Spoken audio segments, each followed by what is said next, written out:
Hello, and thank you for watching this regional forecast for the Corn Belt. I'm Andrew Pritchard, meteorologist with Nutrien Ag Solutions. Well, really a very active pattern in the short term is going to dictate that I spend most of this forecast video talking about the next 5 days or so, at least taking us into the weekend. And that's going to favor a reloading trough over the western half of the United States over the west coast, with storm systems developing over the central part of the country and then lifting across the Midwest, bringing a mixed bag of impacts here, all the way from severe weather in the south to blizzard conditions across the north. As we look at the precipitation forecast, then, that is reflected well. Again, a corridor of heavy snow expected across the northern plains into the Great Lakes. South of that, rain and thunderstorms possible, including the threat for some severe weather across the Mid-South into parts of the Midwest, especially over the next 12 to 18 hours. We'll talk about that here in a moment. As we look at the temperatures here on Tuesday morning, again, we can see warm air advection lifting northward in advance of our approaching storm system, colder air filtering in on the back side. As we take a look at the jet stream, again, this is a familiar look that Eric and I talk about often, one that means a lot of rain for us here in the Corn Belt, or a lot of precipitation, and that is this trough digging in across the southwest, and then those very strong jet stream winds blasting in across the central part of the country. And not only are those winds racing in across the country, they are racing in across the central part of the country, but they're essentially fanning out. And what I mean by that is just watch coming out of this jet streak, how we see a curvature there, and then a curvature here. And what that means, where these winds fan out, that is divergence. And that upper level divergence, that leads to rising air, and again, the development of clouds and precipitation. So really a perfect storm here for an active weather pattern. And as we just jump ahead 24 hours to Wednesday, we see this first trough quickly lifting across the Great Lakes, only to reload the same pattern by the time we get to Thursday. Another major trough digging in across the west coast into the desert southwest, and that's going to mean another storm system across the central U.S. and a lot of precipitation for us across the Corn Belt. As we take a look at the satellite picture then here early on this Tuesday morning, you can see the jet streak, the corridor, those very strong winds punching in here from the southwest. On the north side, already developing some snow across parts of the Intermountain West into the northern plains. It's across this region then that we will look for widespread rain and thunderstorms to begin to develop as we head into the later part of the day today. Again, looking at the radar picture, this is some snow falling across the northern plains, getting into the high plains here, parts of Colorado, Kansas, and Nebraska. This will continue to lift off to the northeast as we head into the next 18 to 36 hours. As we look at the NOAA hazards map here, again, a colorful picture. We've got blizzard warnings across parts of northeastern Colorado. We've got winter storm warnings across the northern plains from Nebraska into parts of South Dakota, Iowa, Minnesota, and Wisconsin.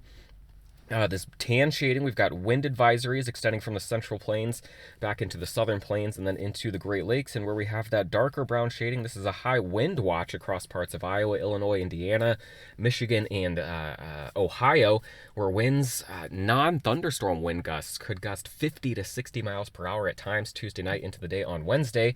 And then what's not reflected here in the warm sector is that chance for some severe weather. We've got a marginal risk where you see the dark green shading in parts of eastern Iowa into Illinois and Indiana, southward to the Gulf Coast, and then a slight risk, which is fairly rare this time of year, in late November across portions of Missouri and Illinois and Iowa. That, of course, where it would be rare this time of year, not uncommon to be talking about severe weather across parts of the south and the southeast there, Arkansas into Mississippi. But it's rather surprising to see the threat for some severe storms across parts of the Midwest. That does include the potential for a couple of tornadoes across parts of Missouri, Iowa, into Illinois. We have a 5% probability. That is nothing to sneeze at, especially this time of year, and even a 2% probability expanding all the way to the Illinois and Indiana border as we look at the map down here. Also have a low probability of some hail across parts of Missouri and western Illinois. That would be as the storms first develop late this evening into the early overnight, and then the threat of some damaging wind gusts expanding across the Midwest here from Missouri into central Illinois as well. Let's talk first about the warm sector. That would be the threat for some thunderstorms, some rain, and potentially some severe weather across this section of the country. So we'll do that looking at the high-resolution rapid refresh, taking a look at the precipitation forecast, bringing it back to early on Tuesday morning. Again, talking about the snow ongoing, but we are clear and the warm sector until we get to the later part of the day. As we head into the mid-afternoon hours, starting to see some showers begin to develop along the warm front here from central Illinois, extending southward along the cold front into parts of Missouri, Arkansas, and the south. Now taking it into Tuesday afternoon or Tuesday evening, 6 p.m. This is when we could start to talk about maybe some stronger storms developing across this region. Let me draw that in a darker color. Here across parts of the mid-south, extending north into southeastern Iowa and central Illinois. As we get into the early overnight hours, this would be about midnight, and we still could be talking about, a quick moving band of strong storms across parts of central Illinois, producing perhaps an isolated tornado or two, more likely producing damaging wind gusts 60 to perhaps 70 miles per hour as they race from the southwest to the northeast, again, from parts of central and eastern Missouri into western and eventually central Illinois. During the late evening, 6 p.m.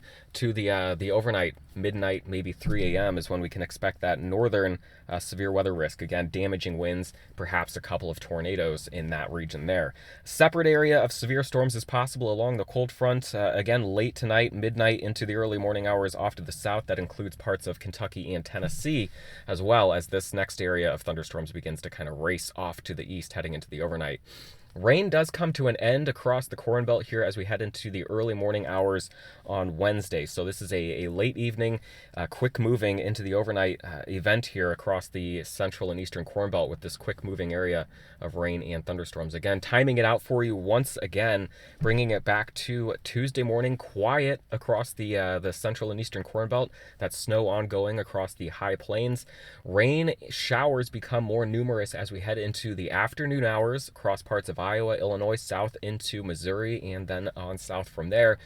As we get into the late evening, 6 p.m. to 9 p.m., that's when rain and thunderstorms become more numerous across Missouri, Iowa, and Illinois, extending into Indiana.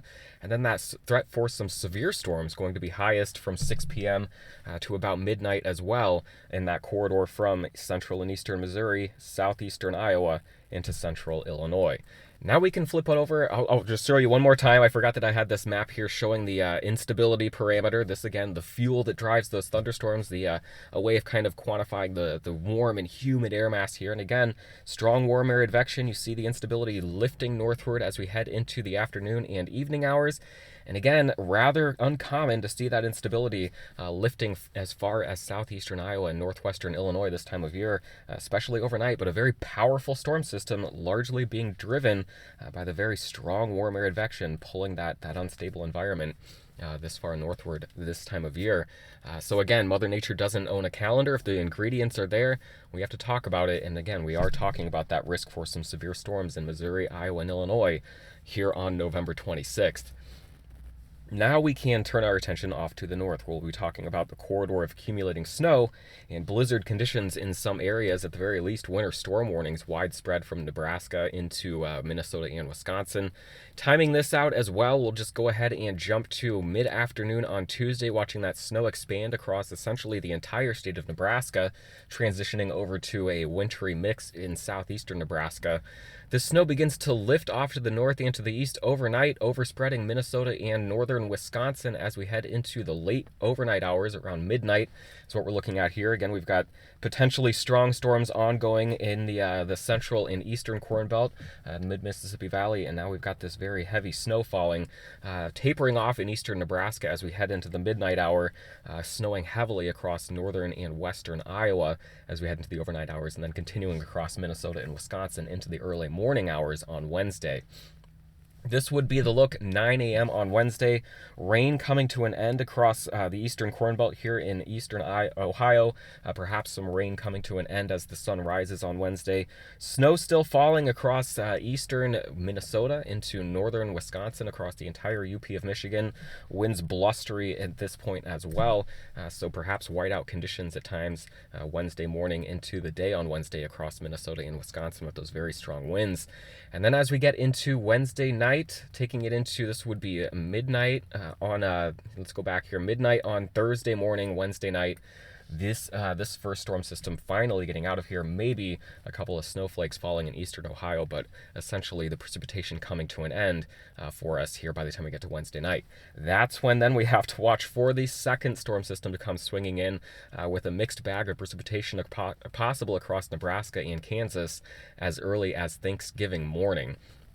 Taking a look at the total snowfall forecast here from this first storm system, so just looking at the snow accumulation through Wednesday night, looking at a corridor of 6 to 12 inches of snow from northeastern Colorado through central Nebraska, northwestern Iowa, southern and central Minnesota into northern Wisconsin, the UP of Michigan, perhaps seeing 10 to 16 inches of snow across that area. And again, winds will be blustery as well, so really treacherous conditions expected across this region over the next 24 to 36 hours. Total liquid precipitation, again, here is the corridor of snow that would equate to about an inch of precipitation in the heaviest areas, and then precipitation will be a bit scattered and hard to pin down in advance here as we talk about the heaviest rain falling with some of the thunderstorms, but generally talking about anywhere from a quarter of an inch to maybe an inch of rain from parts of the central and southern plains eastward into the mid-Mississippi Valley, the eastern Corn Belt, and the mid-South.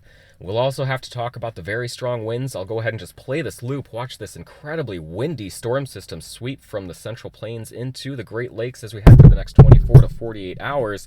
Again, just kind of bringing it back now and timing that out. We'll first see the winds screaming out of the south across parts of the eastern Corn Belt here from eastern Missouri into Illinois, Indiana, and Ohio as we head into the overnight hours. Again, strong winds gusting 40 to 50 miles per hour coming out of the south-southeast.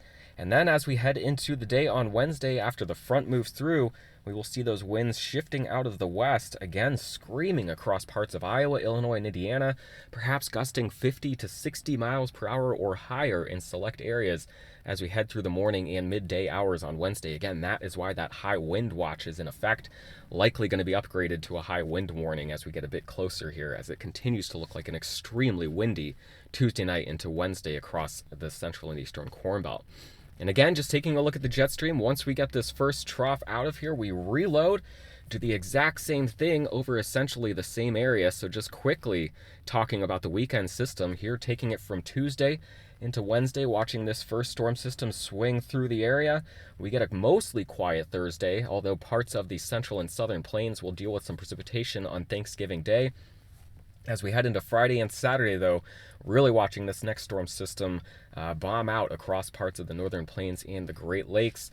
We'll talk about impacts more specifically as we get a little bit closer here, but again, talking about another swath of snow across the northern plains into the Great Lakes, and another swath of rain, perhaps some thunderstorms, across the central and eastern Corn Belt into the mid-south. Just one more way to look at this here, looking at our impacts here day by day, looking at what we'll be talking about here on Tuesday night, getting into Wednesday morning, talking about that heavy snow across the northern plains, that threat for rain and thunderstorms extending off to the south with that area of low pressure swinging through eastern Iowa.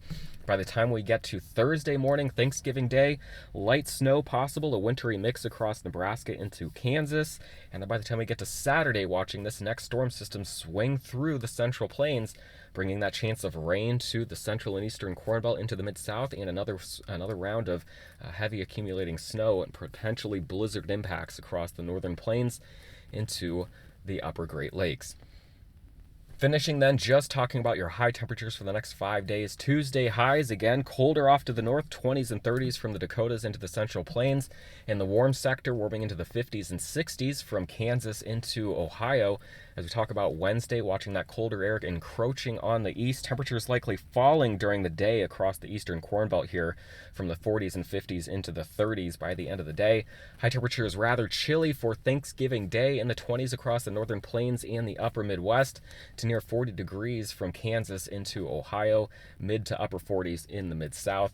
Friday, we start to rebound and warm in advance of that next storm system with 50s across Missouri and the eastern Corn Belt into the mid-60s across the mid-south here, Kentucky and Tennessee for the day on Saturday. Rather chilly, though, off to the north, mid-20s across the Dakotas. Overnight lows for the next few days. Wednesday morning, waking up tomorrow to temperatures in the teens across the Dakotas. Again, temperatures likely falling for much of the day in the eastern Corn Belt. We'll wake up to temperatures near 40 or in the lower 40s, watching those temperatures fall into the 30s by the end of the day on Wednesday. Waking up on Thursday morning to temperatures in the mid-20s in the eastern Corn Belt, all the way back to the single digits where we've got snow on the ground in this corridor here from Nebraska into Minnesota and Wisconsin. Friday morning lows, and then Saturday, warming in advance of that next storm system, although still chilly, back to the north and to the west.